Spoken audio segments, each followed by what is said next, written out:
All right, remote learners, Dr. Drinkwine here. Hey, I've got a question for you. And at the end of this video, I'm going to ask it. And after I ask it, I'm going to ask for you to do something to answer that question. And for those students, and we'll pick one from each grade level, the first person to email me with the correct answer, you're getting some cash, okay? We're going to deliver some cash to you. So just get ready for that question. I'm going to ask it at the very end. Parents and students, please watch this video. Please be reminded as we remind you of some expectations and also clarify some things. Really, what we're going to start with attendance, okay?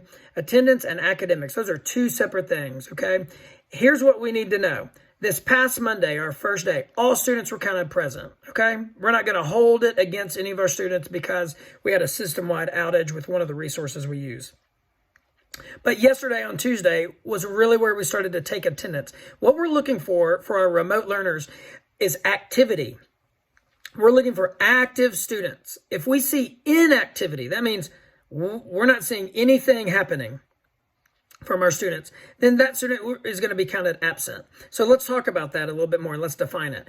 Active students are those who are posting comments on their Google Classroom streams. They're answering questions of teachers. They're submitting work. They're following directions, and that's very important. I'm going to get to that at the very end. Follow directions. Follow instructions, okay?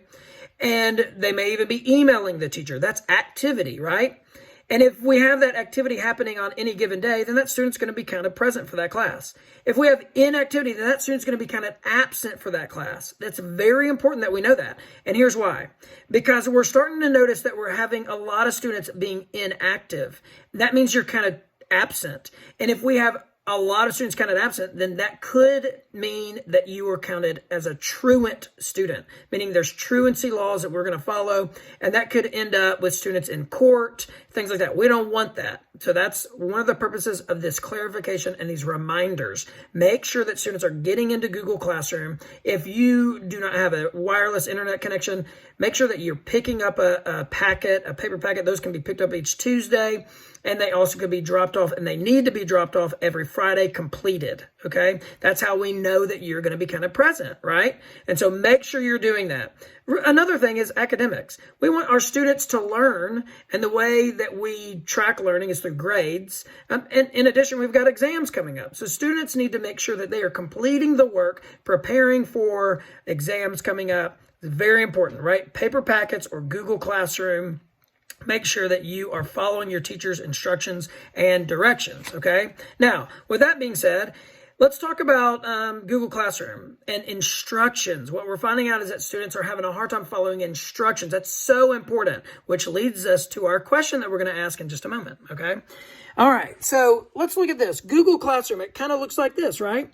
If you're going to submit an assignment, do not just click Turn In, that button right there. Don't only click Turn In. You've got to attach a document, click Got It, then submit it by turning it in right there, okay?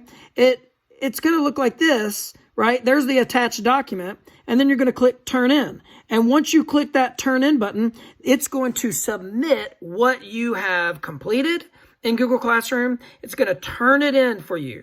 If you just click Turn In, the teacher doesn't see anything. The teacher doesn't see any of your work. You must attach the document. Now, it's super important to follow your teacher's instructions. Any instruction that the teacher has put in Google Classroom, for all of our remote learners, you must follow those directions. Okay, it is so important. If your teachers have Google Meets, you might want to jump on there. I've attended some Google Meets today, and I had such a great time seeing many of our wonderful students there. Had a wonderful time. I was really encouraged. One of our teachers shared with me today that they had 75% of their students in one of their classes attending a Google Meet. That's great. Now, attend those Google Meets. Reach out to your teachers. Be an active participant in the learning process. Okay? Follow instructions. Now, with that being said, let's get down to the question, okay? I'm going to ask this question, and the students, the first 5th grade, 6th grade, 7th grade, and 8th grade student to email me is going to get some cash delivered to them. And you must email me the correct answer to tdrinkwine@murrayk12.org. Let's see how closely you can follow instructions. See how closely you can follow directions. Pick a number between 1 and 10. Multiply it by 9. Add the digits together. Now add 4. What number do you have? Email me the number, tdrinkwine@murrayk12.org. Look forward to seeing the responses.